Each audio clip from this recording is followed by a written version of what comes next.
La crisis de México por Daniel Josío Villegas, 1946. México viene padeciendo ya algunos años una crisis que se agrava día con día, pero como en los casos de enfermedad mortal en una familia, nadie habla del asunto o lo hace con un optimismo trágicamente irreal. La crisis proviene de que las metas de la revolución se han agotado, al grado de que el término mismo de revolución carece ya de sentido. Y como de costumbre todos los grupos políticos continúan obrando guiados por los fines más inmediatos sin que a ninguno parezca importarle el destino final del país. ¿Cuáles eran las metas de la revolución cuando se agotaron y por qué? Son las primeras cuestiones que deberían abordarse para entender la crisis y sobre todo medirla. La Revolución Mexicana nunca tuvo un programa claro, ni lo ha intentado formular ahora, in articulo mortis. Aun cuando el día de mañana, post-mortem, habrá muchos programas, sobre todo los expuestos e interpretados por escritores conservadores. Algunas metas o tesis, empero, llegaron a establecerse siquiera en la forma simplista a que conduce la mera repetición.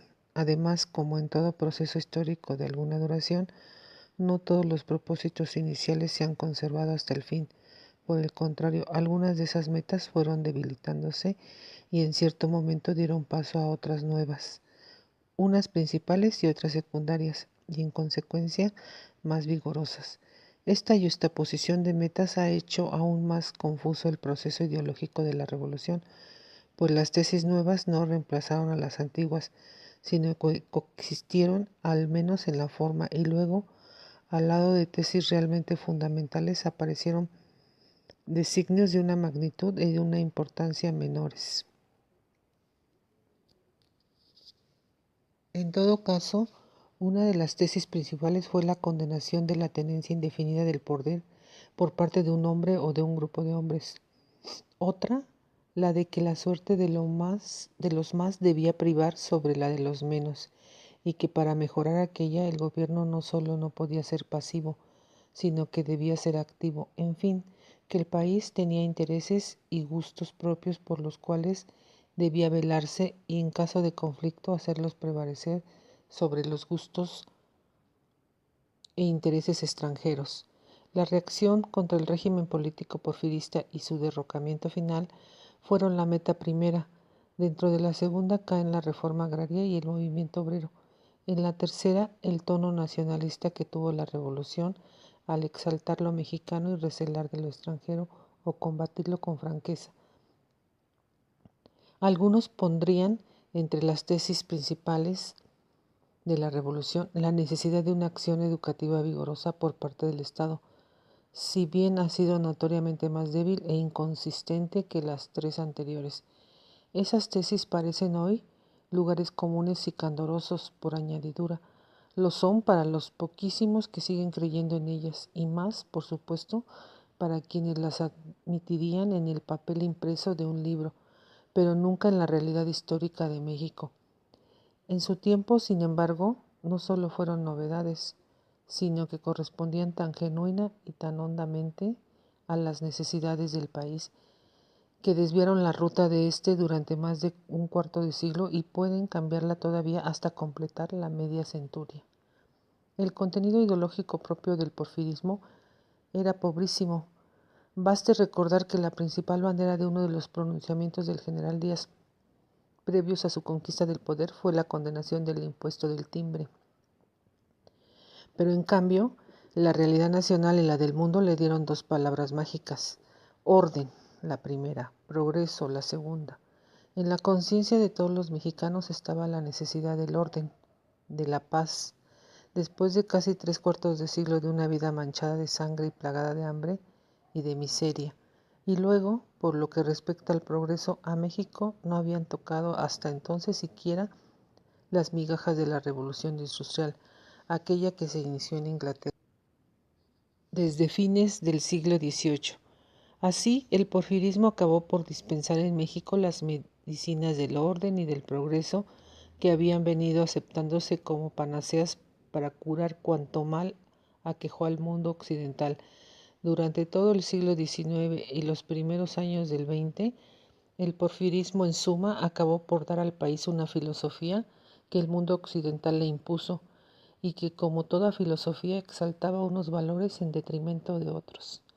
No fue poca la novedad ni escasa la pujanza de Madero al alzarse contra ella en 1910, pues, si se recuerda el panorama del mundo de entonces, esa filosofía no sufre una derrota seria hasta 1917 en Rusia y en Europa propiamente años después. El ataque de Madero al antiguo régimen fue parcial y todos han dicho que se enderezó a su costado menos vulnerable, pues sostuvo una mera tesis política sin contenido social o económico alguno.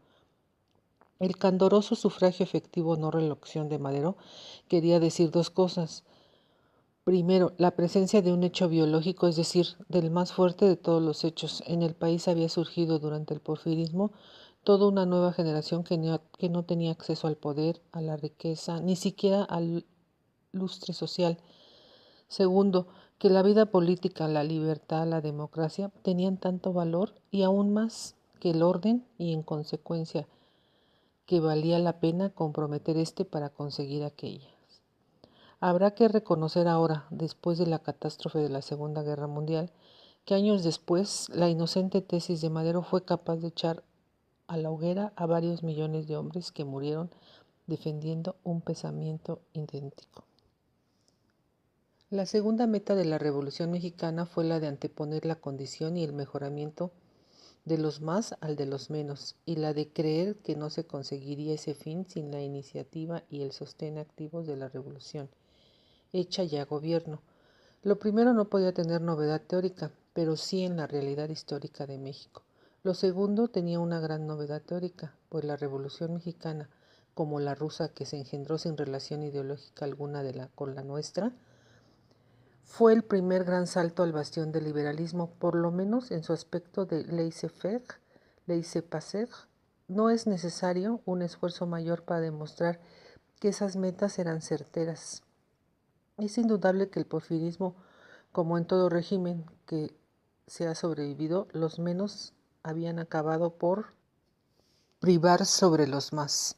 Y considérese quiénes eran los más: toda la población agrícola del país, es decir, las 3/4 partes de la total, los obreros de industrias, minas, transportes y aún de los talleres domésticos, y todo lo que era pequeño, el comerciante, el burócrata, etc.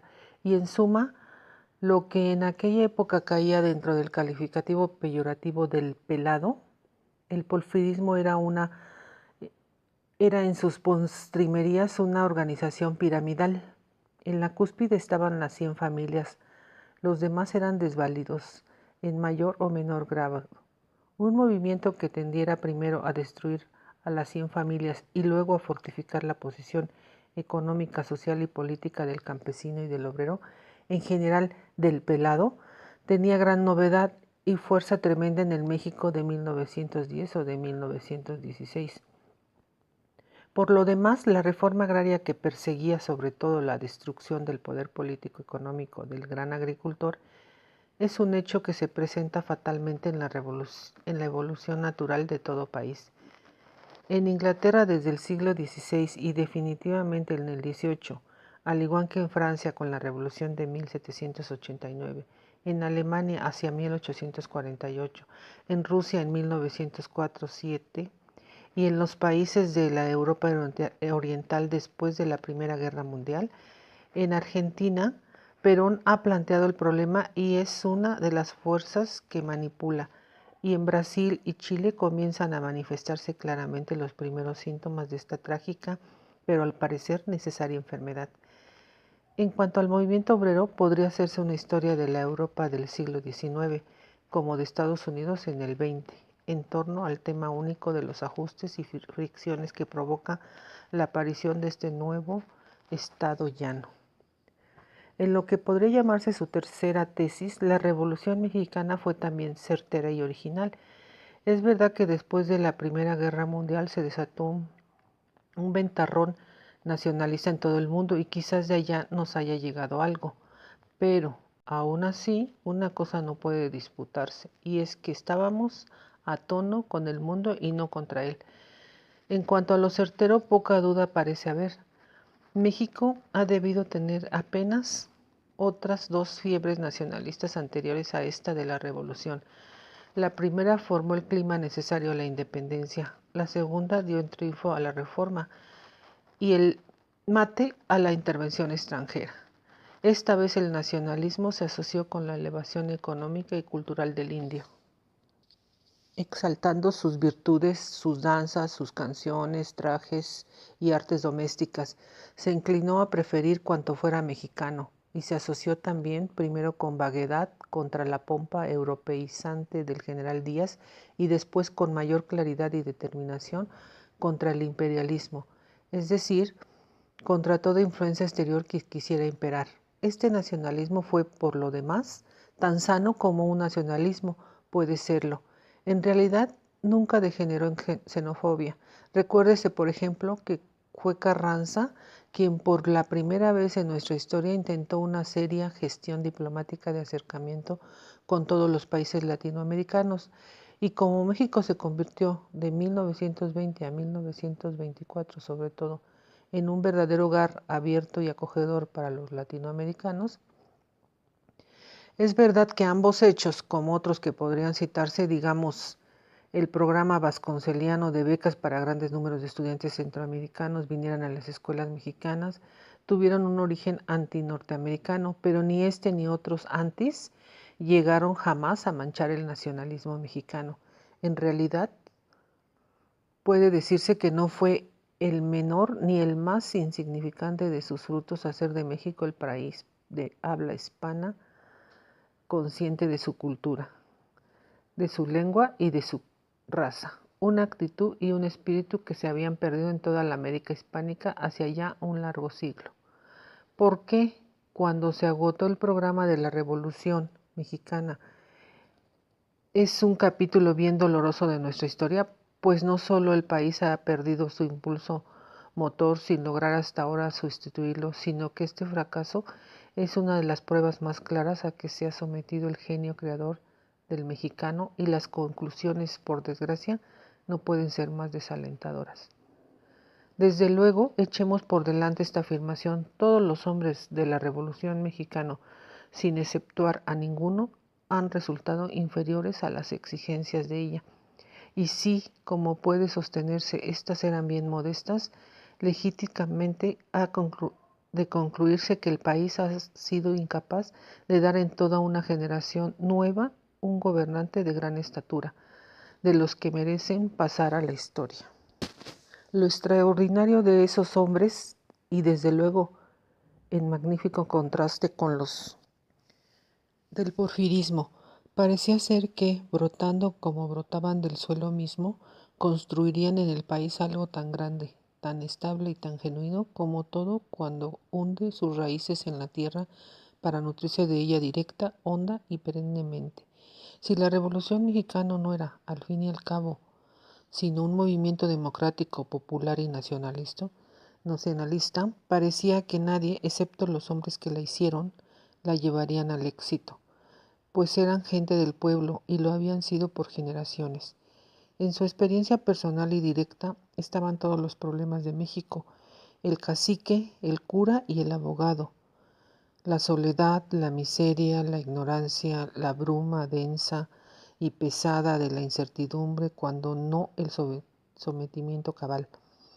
¿Cómo no esperar, por ejemplo, que Emiliano Zapata pudiera hacer triunfar una reforma agraria? Él, hombre pobre del campo y de un pueblo que desde siglos había perdido sus tierras y por generaciones venía reclamándolas en vano.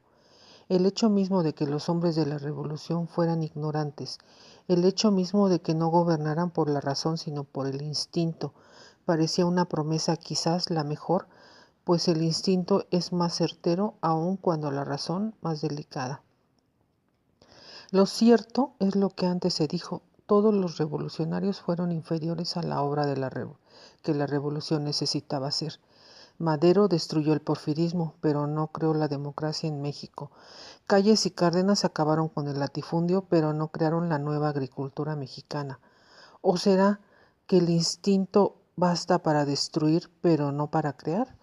A los hombres de la revolución puede juzgárseles ya con certeza, afirmando que fueron magníficos destructores, pero que nada de lo que crearon para sustituir a lo destruido ha resultado indiscutiblemente mejor. No se quiere decir, por supuesto, que la revolución no haya creado nada, absolutamente nada. Durante ella han nacido instituciones nuevas, una importante red de carreteras, obras de riego impresionantes, millares de escuelas y buen número de servicios públicos. Pero ninguna de esas cosas, a despecho de su importancia, ha logrado transformar tangiblemente al país, haciéndolo más feliz. Así, la obra de la revolución siempre ha quedado en la postura más vulnerable, expuesta a las furias de sus enemigos y sin engendrar en los partidarios el encendido convencimiento de la obra hecha y rematada, pues la justificación de la Revolución Mexicana, como de toda revolución, de todo movimiento que subvierte un orden establecido, no puede ser otra que el convencimiento de su necesidad, es decir, de que sin ella el país estaría en una condición peor o menos buena. Por supuesto que crear en México una democracia con ciertos visos de autenticidad es una tarea que haría desmayar a cualquier hombre razonable. La tarea es tan compleja, tan ardua y tan lenta que habría que concebirla como una consecuencia o término de muchas transformaciones, y no como una obra en sí, susceptible de ser atacada, diríamos directamente. Un país cuya escasa población está pulverizada en infinidad de pequeñísimos poblados, en los que la vida civilizada es por ahora imposible, poblados que viven desde luego aislados con unos de otros y además sumidos en la ignorancia y en la miseria. No puede crear de súbito un ambiente propicio para una vida cívica consciente, responsable. Antes habría que conseguir un aumento de la población, lo cual significa hacer producir más el suelo, completar las comunicaciones físicas, quintuplicando, digamos, la red ferroviaria, decuplicando las de carreteras, centuplicando la de aviones, crear o poco menos la comunicación espiritual con servicios cabales de correos y telégrafos y con todos los medios de expresión accesibles y honestos, libros, periódicos, radio, empresas gigantescas de higiene, de propaganda educativa y de producción económica, todas ellas destinadas a salvar de la muerte a tanto niño que ahora muere en sus primeros años.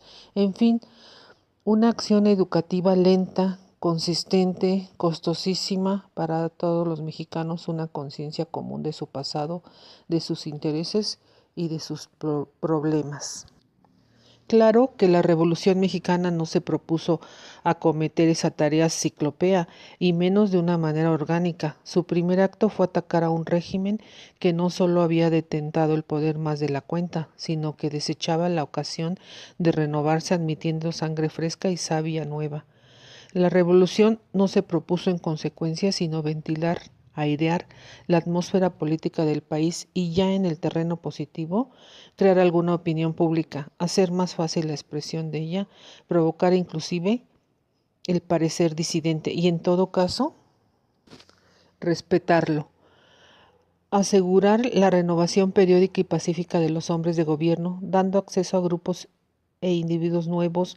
La sola idea de que la obra principal de la revolución se encaminaría a aliviar la condición económica, social, política y cultural de las grandes masas, hacía esperar que pronto se despertaría en estas una atención real hacia el gobierno y un deseo de participar en él para defender sus nuevos derechos e intereses. Es difícil juzgar con una seguridad que no sea hija de la pasión o el prejuicio los progresos cívicos de México desde 1910. Justo Sierra no los tendría por escasos. El aquilatarlos con esa benignidad superior y distancia con que escribió toda nuestra historia, pero con un adame nada más del rigor de un moralista, podría tildárselos de desalentadoramente mezquinos. No es despreciable conquista el que la renovación de los principales gobernantes se haya cumplido a plazos breves y muchas veces, por no decir siempre, aún a despecho del deseo y del esfuerzo de quien abandonaba el poder. Así se ha evitado la dictadura y hasta la influencia dominante y prolongada de un solo hombre. Pero no puede olvidarse que esa renovación se ha conseguido alguna vez al precio de la violencia y hasta del crimen. Tampoco se ha hecho con un sabor dinástico y palaciego y no propiamente democrático. Tan estrecho y tan uniforme ha sido el grupo del que proceden los elegidos, ni menos puede olvidarse que la regla ha sido un verdadero proceso de sisiparidad, la forma de reproducción de los organismos inferiores. Más significativo todavía es el hecho de que en esa renovación no haya sufrido hasta ahora la única prueba que podría darle un carácter genuinamente democrático: el triunfo electoral de un partido o grupo ajeno y aún opuesto al gobierno. Esto último quizá no fue de una urgencia angustiosa mientras la revolución tuvo el prestigio y la autoridad moral bastantes para suponer que el pueblo estaba con ella y que en consecuencia no importaba mucho quién fuera la persona física del gobernante. Pero cuando la revolución ha perdido ya ese prestigio y esa autoridad moral, cuando sus fines mismos se han confundido, entonces habría que someter a la elección real del pueblo el nombramiento de sus gobernantes, pues la duda no recae solo sobre personas, sino sobre ideología, y entonces se vería si el progreso cívico de México ha sido, ya que no cabal, al menos genuino. Por lo demás, no nos engañemos, si esta prueba llega extemporáneamente, de aquí a 6 años, las diferencias entre la Revolución Mexicana y los partidos conservadores pueden ser tan insustanciales que estos pueden ascender al poder y no ya como opositores del gobierno, sino como sus hijos legítimos. Nos conduce al más negro de los presagios recordar el papel que ha desempeñado el Congreso en la era revolucionaria. Todo Congreso ha dejado de ser, por supuesto, un órgano técnico de gobierno, al grado de que desde hace tiempo en ninguna parte del mundo ha emanado de él una ley de ingresos o un presupuesto de gastos públicos, o sea, que no cumple ya los fines que supone la esencia misma de un parlamento. Pero en cualquier país democrático sigue desempeñando dos funciones bastante más importantes todavía: el ser censor de los actos del Ejecutivo y órgano de expresión de la opinión pública. Juzgado el nuestro conforme a este patrón, tan modesto desde un punto de vista intelectual o técnico, tan importante cívicamente hablando, el juicio no puede ser otro que el que de la condenación más vehemente y absoluta. En las legislaturas revolucionarias jamás ha habido un solo debate que merezca ser recordado ahora, y si cupiera alguna idea, bastaría considerar cómo aconteció la reciente reforma al artículo 3 de la Constitución, o a la inversa, cómo fue aprobada hace años su redacción extremista inicial. Los congresos revolucionarios han sido tan serviles como los de del porfirismo, con la diferencia de que este régimen era por definición una tiranía y la revolución también por definición es rebeldía, independencia. A los ojos de la opinión nacional, sin miramientos de grupos o de clases, nada hay tan despreciable como un diputado o un senador. Han llegado a ser la unidad de medida de toda la espesa miseria humana. Por eso parecen tan vulnerables los progresos cívicos que México haya alcanzado en los últimos años, pues es desesperada toda idea de restaurar en su pleno prestigio un órgano de gobierno tan esencial para una democracia como lo es el Congreso.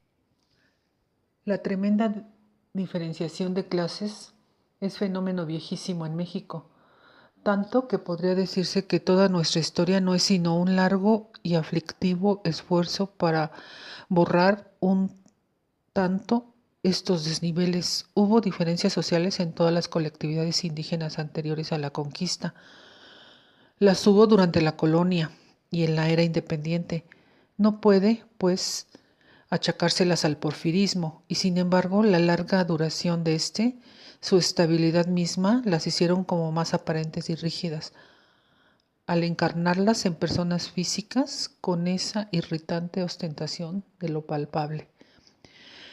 La Revolución Mexicana fue en realidad el alzamiento de una clase pobre y numerosa contra una clase rica y reducida.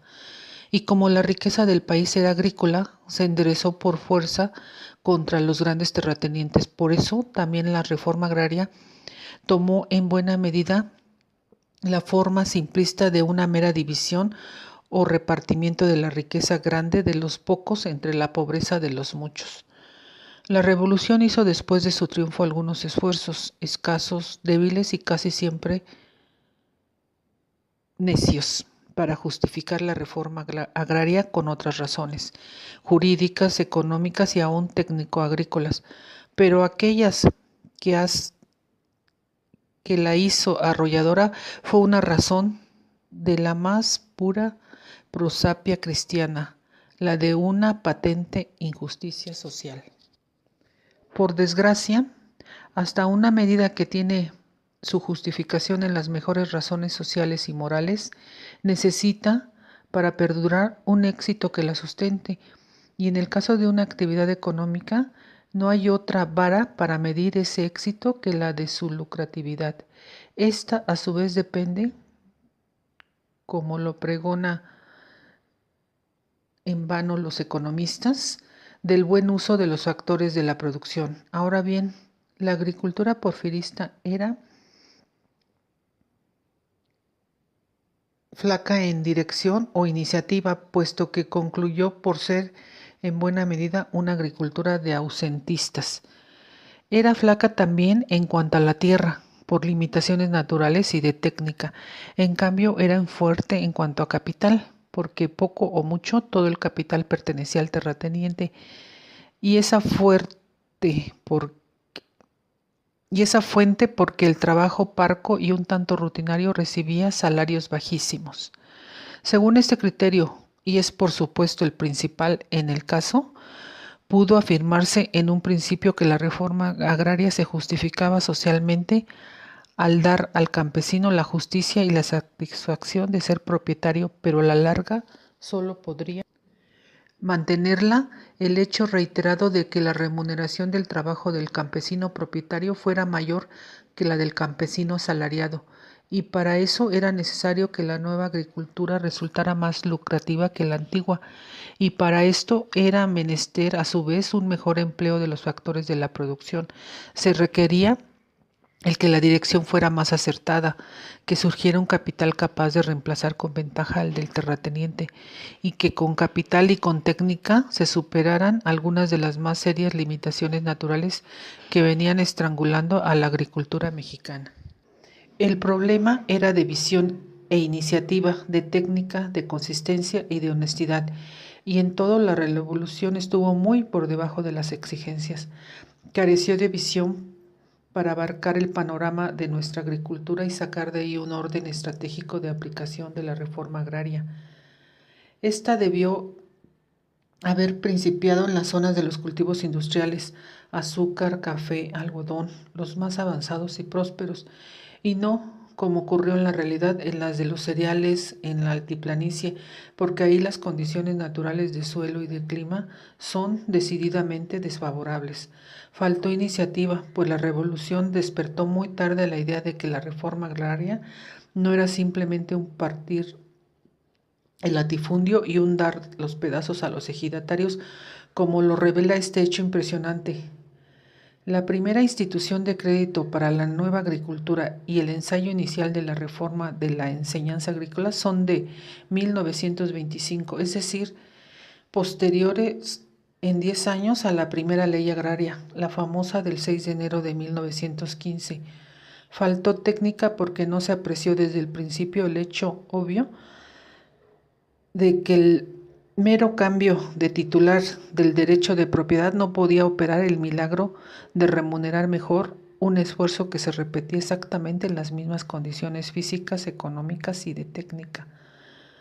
No se hizo un esfuerzo serio para averiguar qué cambio de cultivos y de métodos podían sortear mejor las condiciones desfavorables en que siempre ha venido viviendo nuestra agricultura.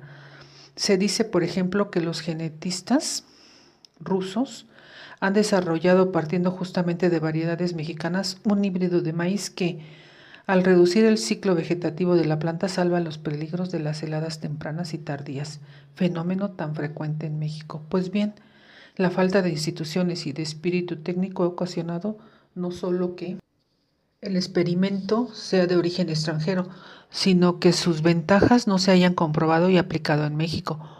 Faltó también la suficiente constancia, el esfuerzo sostenido y penoso, único que pudo conducir a algún resultado palpable y duradero. Bastaría medir la constancia, no ya, digamos, en el oscuro trabajo de alguna estación experimental, trabajo que consiste sobre todo en acumular observaciones por años de años, sino en el caso burdo, pero más significativo, de las dotaciones de ejidos y el ritmo con que se las ha ejecutado. Se verá entonces que no hubo constancia y además que las dotaciones no han sido dictadas por la prudencia ni la necesidad. Constancia bajo la forma de congruencia o consistencia. También faltó, se dieron a los campesinos las tierras, pero no los medios de transformar los productos que de ellas sacaban. Los molinos de trigo, las descascaradoras de arroz, los ingenios de azúcar, las secadoras y tostadoras de café, las despipitadoras de algodón y los molinos de aceite siguieron siendo propiedad de los antiguos dueños de la tierra, es decir, de los enemigos de los ejidatarios. No solo, sino que muchas de las grandes empresas de la Revolución debieron haberse inspirado en la idea fija de la reforma agraria. Debía tener éxito a todo trance. Mucha gente de la obra, mucha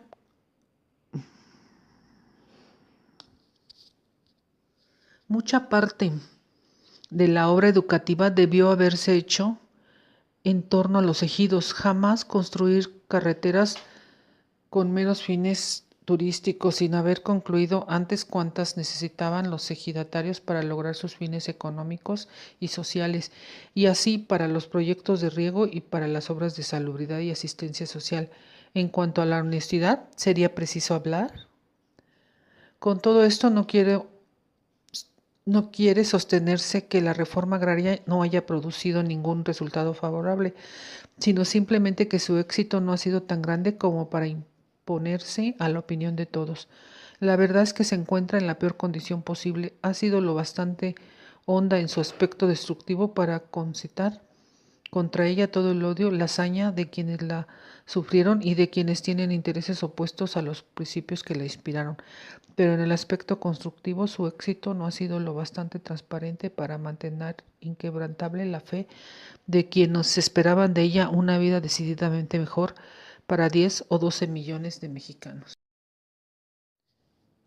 La Revolución Mexicana fue más campesina que obrera en sus principios, pero como tuvo siempre un carácter popular, bien pronto hizo del obrero uno de sus sostenes más socorridos y a su vez concedió personalidad y fuerza tales que ya para 1917 se daba a la cuestión obrera, el artículo 123 de la Constitución Revolucionaria, un rango igual al 27, en que se apoyarían nada menos que la propia reforma agraria, la política minera, en especial la petrolera, y en general todas las modificaciones a la propiedad privada que tanta alarma causaron a la burguesía mexicana y extranjera.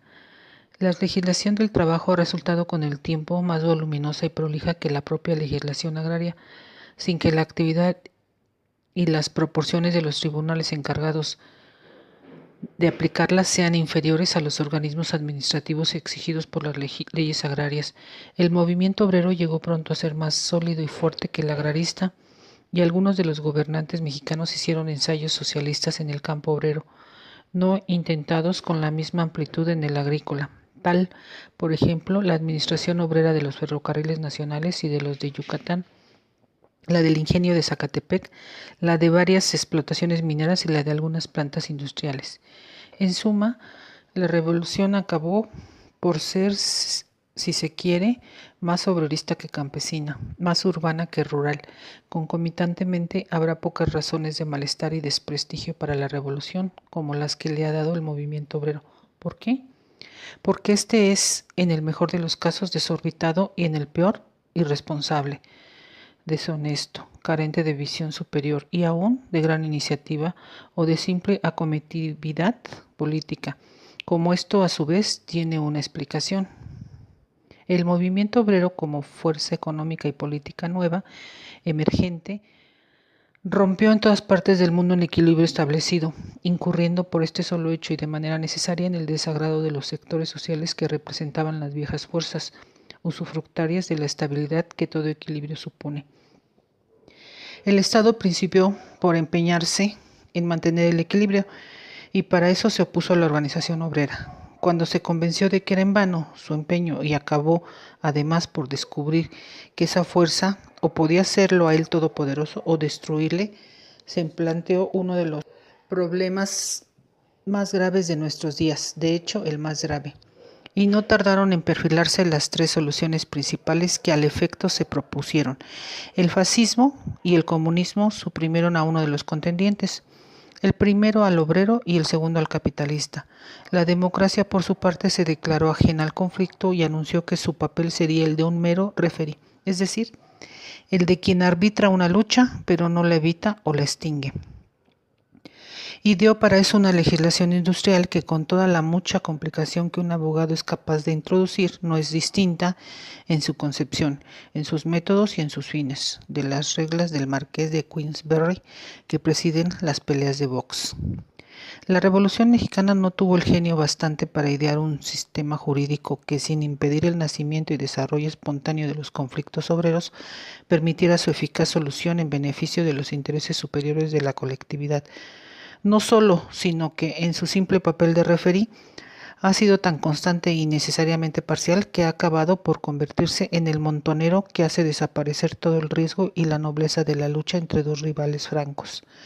La legislación obrera, toda ella, fue concebida para favorecer al trabajador. No podía ni debía ser de otra manera, pues por definición el obrero es el débil frente al inmenso poder de la riqueza. Pero en la administración de esa legislación, los gobiernos revolucionarios, manteniendo la ficción del conciliador amigable o del arbitrador imparcial, se han inclinado casi sin excepción de parte del obrero, no importándoles cuán notoriamente injusta o grotescamente pueril fuera la causa concreta que en un momento dado defendía el obrero. Los tribunales no solo han fallado casi siempre en favor del obrero, sino que han condenado al patrón, creo que invariablemente, al pago de los salarios caídos. Con ello se ha quitado al obrero la sensación de peligro, de azar o de aventura que toda lucha comporta, y el patrón se le ha destruido la fe en la justicia, haciéndole concebir en cambio el rencor y el apetito de venganza. El daño que se ha dado en esa forma a la causa de los obreros, que por ser la mejor tiene un valor permanente, es no solo inmenso, sino en cierta forma irreparable. En primer término, ha creado a la causa una oposición tan enconada que hoy en día no tiene casi un defensor desinteresado y sincero. Si se trata de capitalistas y reaccionarios, todos los males vienen de la fuerza desmedida e irresponsable de los obreros. Si se trata de liberales honestos, no pueden defender la causa sin antes desear limpiarla de todas las excedencias que la ha producido una política gubernamental tan ciega. En segundo término, el gobierno ha desperdiciado todas las muchas oportunidades que ha tenido para ir creando en la organización obrera no solo una conciencia y un sentido de responsabilidad propios, sino, lo que es tan importante, el sentimiento de la independencia o dependencia de los propios medios y no de los ajenos. El movimiento obrero mexicano ha llegado a depender de un modo tan cabal de la protección y del apoyo oficiales, que se ha convertido en un mero apéndice del gobierno, al que sigue en todas sus vicisitudes de grado o por fuerza. De hecho, es apenas instrumento gubernamental y no tiene otro papel que el de servir al gobierno de coro laudatorio. Este maridaje ha sido perjudicial a ambos cónyuges. El gobierno no le ha impedido resolver problemas de tanta importancia para la economía general del país como el de los ferrocarrileros y el del petróleo, problemas cuya solución, por otra parte, le hubiera dado un prestigio y una autoridad que tanto necesita a la organización obrera. Le ha envilecido y degradado, y lo que es peor, le ha condenado a desaparecer o a pulverizarse en el instante mismo en que no cuente con el beneplácito gubernamental, sin que pueda dejar otro recuerdo que el triste papel de bravucón oficial que en vida desempeñó. Con todos los logros de la Revolución Mexicana, es la prosecución de sus tres metas mayores: libertad política, reforma agraria y organización obrera. No han sido ni parcos ni magros. Habrían bastado para mantener por largo tiempo la autoridad moral de los gobiernos revolucionarios, si a los ojos de la nación los esfuerzos para conseguirlos hubieran tenido una probidad inmaculada. Lo humanamente imposible era conservar la fe en un gobernante mediocre que, por añadidura, resultaba un administrador deshonesto. Así, una general corrupción administrativa, ostentosa y agraviante, cobijada siempre bajo un manto de impunidad al que solo puede aspirar la más acrisolada virtud, ha dado al traste con todo el programa de la revolución, con sus esfuerzos y con sus conquistas, al grado de que para el país ya importa poco saber cuál fue el programa inicial, qué esfuerzos se hicieron para lograrlo y si se consiguieron algunos resultados. La aspiración única de México es la renovación tajante, una verdadera purificación que solo se conseguirá a satisfacción con el fuego que arrase hasta la tierra misma en que creció tanto mal. Debe convenirse en que la revolución fue un movimiento violentísimo, cuya fuerza destructiva se ha olvidado. Exterminó a toda una generación de hombres y a grupos e instituciones enteras. Acabó íntegramente con el ejército y con la burocracia porfiristas. Concluyó con la clase más fuerte y más rica, la de los agricultores grandes y medianos, desapareciendo así toda la alta burguesía y gran parte de la pequeña. Muchas de las mejores fuentes de riqueza nacional, los transportes, la industria azucarera, toda la ganadería, etc., languidecieron hasta el borde mismo de la extinción. Aún grandes grupos profesionales, los maestros universitarios, por ejemplo, vieron sus filas tan mermadas que sus cuadros dejaron de existir propiamente. La Revolución Mexicana, en suma, creó un vacío de riqueza enorme y acabó con la jerarquía social y económica que antes existía. Esa destrucción casi total de la riqueza nacional ha podido ser recibida por algunos con júbilo y por otros con un feliz augurio de que México sería en adelante un país pobre, pero en el cual la riqueza estaría distribuida entre todos con equidad. En un momento de la vida revolucionaria del país pudo ser cierta la alentadora afirmación de que no había un solo millonario y que grandes grupos sociales mejoraban su condición económica. Pero la triste realidad social habría de imponerse bien pronto ante la necesidad de recrear la riqueza destruida. Quizás ninguna carga mayor cayó sobre los hombros de la revolución, por eso resultó más severa prueba de su rectitud, de su fortaleza y de su capacidad creadora. Y de esta gran prueba moral salió peor que de las otras. En lugar de que la nueva riqueza se distribuyera parejamente entre los núcleos más numerosos y más necesitados de ascender en la escala social, se consintió que cayera en manos de unos cuantos que por supuesto no tenían ni podían tener mérito especial alguno. De ahí la sangrienta paradoja de que un gobierno que hacía ondear la bandera reivindicadora de un pueblo pobre fuera el que creara por la prevaricación, por el robo y el peculado, una nueva burguesía alta y pequeña que acabaría por arrastrar a la revolución y al país una vez más por el precipicio de la desigualdad social y económica. Al sobrevenir la revolución, la anterior jerarquía desapareció y ello contribuyó también a la deshonestidad universal. El remolino levó hasta el cielo la hojarasca y los individuos quisieron conservar para toda la vida los 1,000 pesos de sueldo que súbitamente ganaron, hurtando 1,000,000 mientras el remolino duraba. Y no ha sido causa menor de la deshonestidad gubernamental mexicana la enorme y honda inseguridad en que viven en este país todo hombre y toda mujer, en especial porque a la omnipotencia del Estado se agrega una arbitrariedad que tiene todos los signos de una maldición bíblica.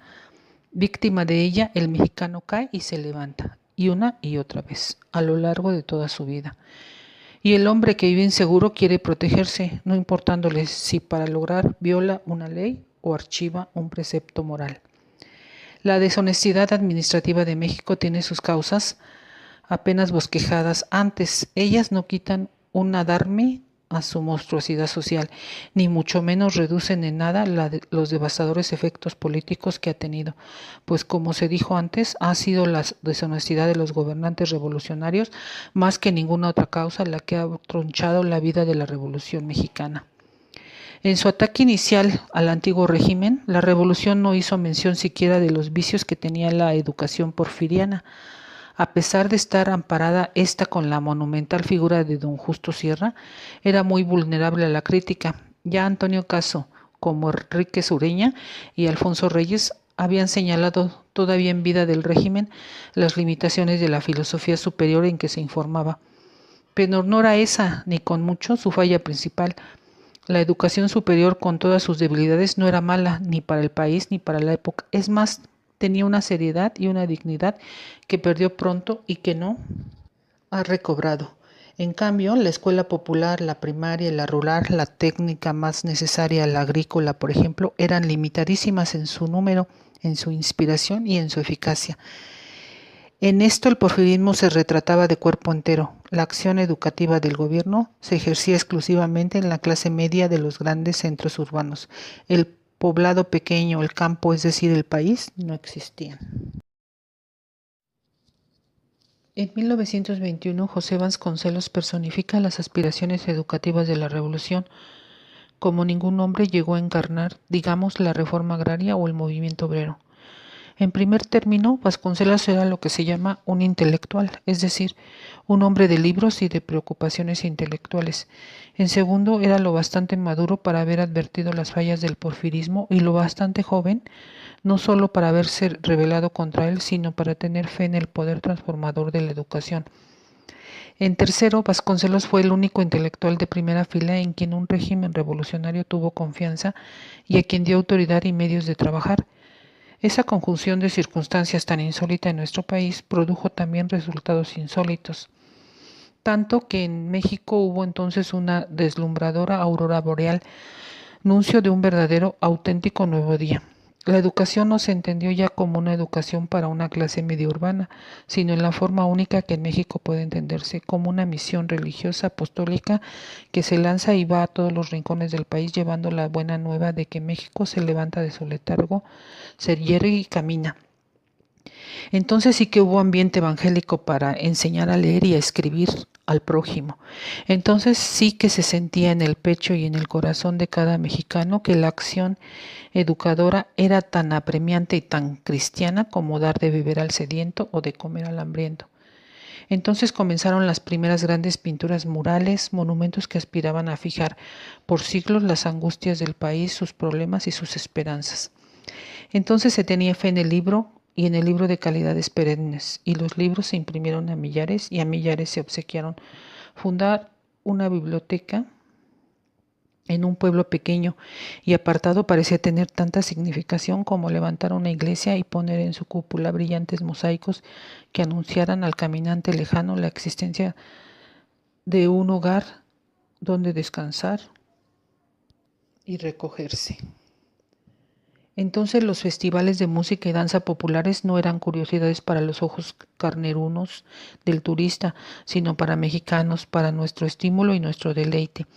Entonces el teatro fue popular, de libre sátira política, pero sobre todo espejo de costumbres, de vicios y de virtudes. Si Vasconcelos hubiera muerto en 1923, habría ganado la inmortalidad, pues su nombre se habría asociado indisolublemente a esa era de verdadero grandioso renacimiento espiritual de México. Pero Vasconcelos siguió viviendo, vive todavía, y Vasconcelos siguió personificando y personifica todavía las vicisitudes de la educación en México.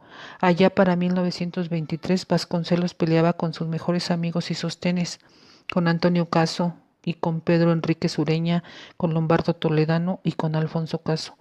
El lugar que ellos dejaron fue ocupado por bardos aduladores.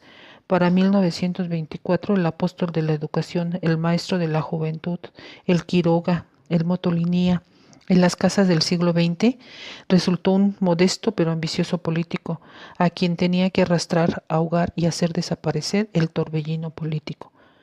Con ello, no solo dejó trunca su obra, la más importante y urgente para el país, sino que desprestigió el nombre, la profesión y las intenciones del intelectual, al grado de que ningún otro volvió nunca a gozar de la fe y la confianza de la revolución.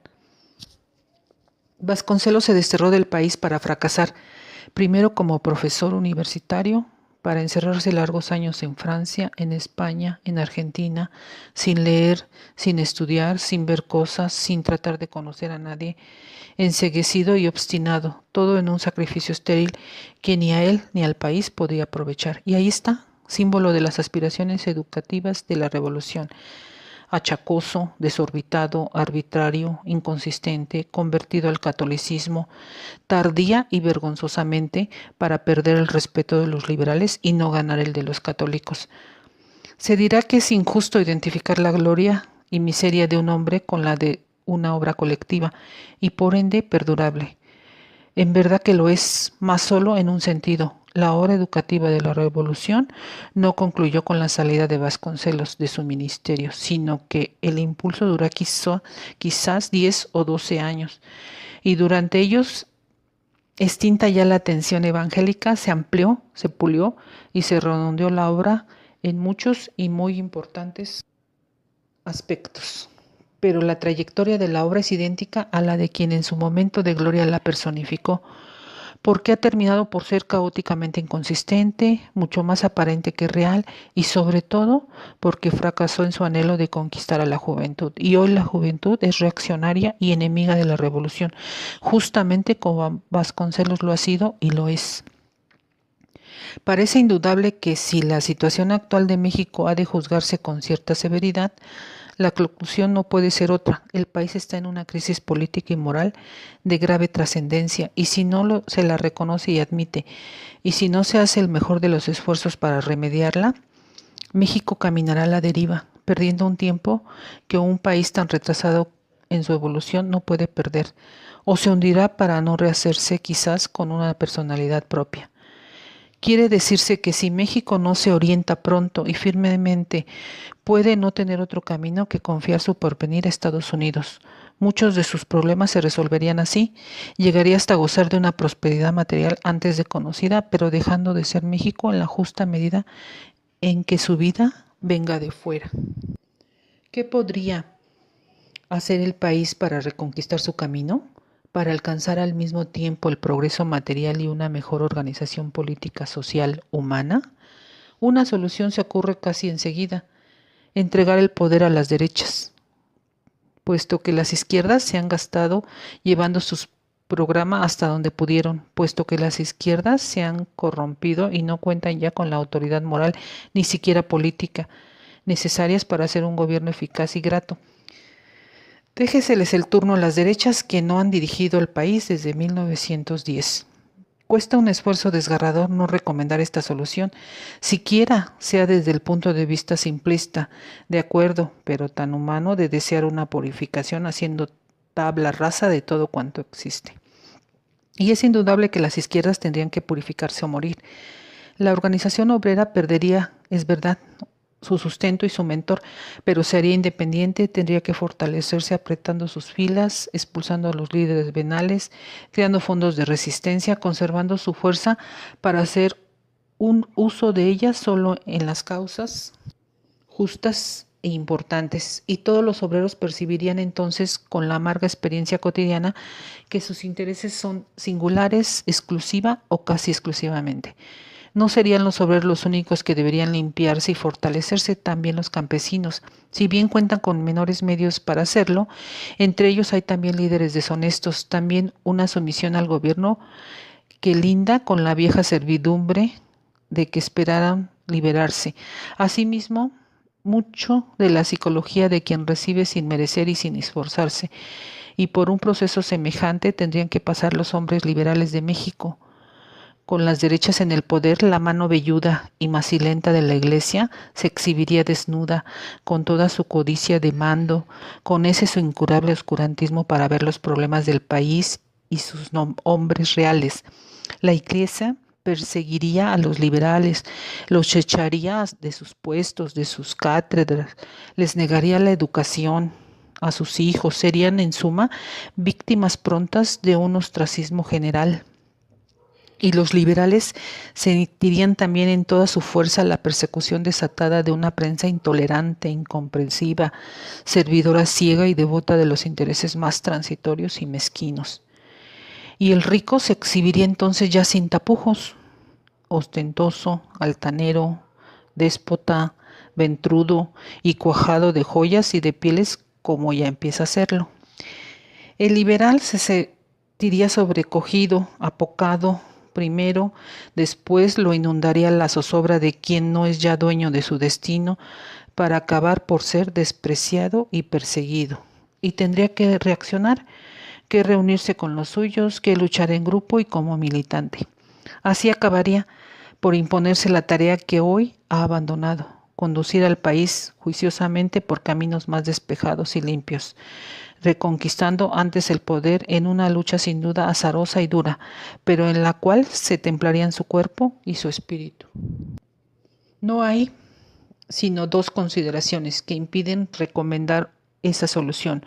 Sus peligros, desde luego, pero sobre todo el temor de que el país no obtuviera otro beneficio que el bien triste de convertirse en teatro de nuevas y estériles luchas. ¿Por qué? ¿México puede esperar algo de las derechas?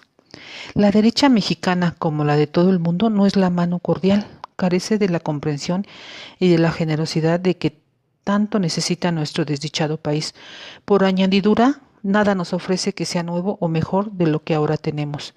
Desde ese punto de vista, México no podría encontrarse una situación ni más angustiosa ni más desesperada, pues no se encaminaría mejor acudiendo a la fórmula, después de todo tan simple, de cambiar de régimen y de signo político.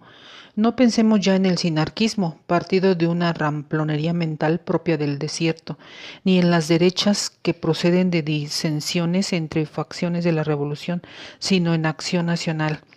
En primer lugar, me parece claro que Acción Nacional cuenta con dos fuentes únicas de sustentación, la Iglesia Católica y el desprestigio de los regímenes revolucionarios. Pero la medida de la escasa fuerza final que tendría la del hecho de que se alimenta mucho más de la segunda fuente que de la primera. A pesar de la tradicional generosidad nutricia de la Iglesia Católica para amamantar a todo partido retrógrado, esto quiere decir que Acción Nacional se desplomaría al hacerse gobierno. Tendría llegado ese momento algo más para vivir por sí misma y guiar al país. No cuenta ahora ni con principios ni con hombres y en consecuencia no podría improvisar ni los unos ni los otros. En sus ya largos años de vida, su escasa e intermitente actividad se ha gastado en una labor de denuncia, pero poco o nada ha dicho sobre cómo organizaría las instituciones del país. Creo recordar que algunas veces sostuvo que la base de la educación era la familia, lo cual quiere decir o muy poco o demasiado, y más bien lo primero que lo segundo. ¿Y quiénes son los hombres de Acción Nacional? Son los que en el porfirismo se llamaban personas decentes, lo cual quería decir, en la forma, una reminiscencia muy lejana del vestir inglés y en el fondo una mentalidad señoritil. Y de nuevo, mucho del valor que hoy parecen tener esos hombres de Acción Nacional se deriva del desprestigio de los hombres de la Revolución. La prensa y la iglesia han hecho de Manuel Gómez Morín el jefe de Acción Nacional, casi un santo, y de Vicente Lombardo Toledano la figura mayor del movimiento obrero, casi un villano. Pero Manuel Gómez Morín sabe, como nadie en este mundo, que él no es superior a Lombardo, ni mental ni moralmente. El hecho de que muchos jóvenes votaran en favor de la candidatura del doctor Mario Torroella para senador del Distrito Federal solo puede tener la explicación de que votaban en contra de Fidel Velázquez, secretario de la Confederación de Trabajadores, pues carece de toda seriedad suponer que al primero se le puede mirar objetivamente como mejor gobernante o legislador. México puede y debe tener en suma una fundada desconfianza hacia un partido, hacia todo partido que no haya sabido forjar en el ayuno de la oposición un programa claro, ahora sí que de Acción Nacional, y que no dé la reconfortante sensación de que la marcha es hacia un nuevo día y no hacia la noche ya muerte callada. ¿Qué remedio puede tener entonces la crisis de México? Se dijo desde un principio que la crisis era grave. Por una parte, la causa de la revolución ha dejado ya de inspirar la fe que toda carta de navegación da para mantener en su puesto al piloto. A eso debe añadirse que los hombres de la revolución han agotado su autoridad moral y política. Por otra parte, no es claro el fundamento en que podría fincarse la esperanza de que la redención venga de las derechas por el espíritu mezquino y la impreparación de ellas. El único rayo de esperanza, bien pálido y distante, por cierto, es que de la propia revolución salga una reafirmación de principios y una depuración de hombres. Quizás no valga la pena especular sobre milagros, pero al menos me gustaría ser bien entendido. Reafirmar quiere decir afirmar de nuevo, y depurar, en este caso, querría decir usar solo de los hombres puros o limpios. Si no se reafirman los principios, sino que simplemente se los escamotea, si no se depuran los hombres, sino que simplemente se les adorna con vestidos o títulos, entonces no habrá en México autorregeneración y en consecuencia la regeneración vendrá de fuera y el país perdería mucho de su existencia racional y a un plazo no muy largo. México, noviembre de 1946.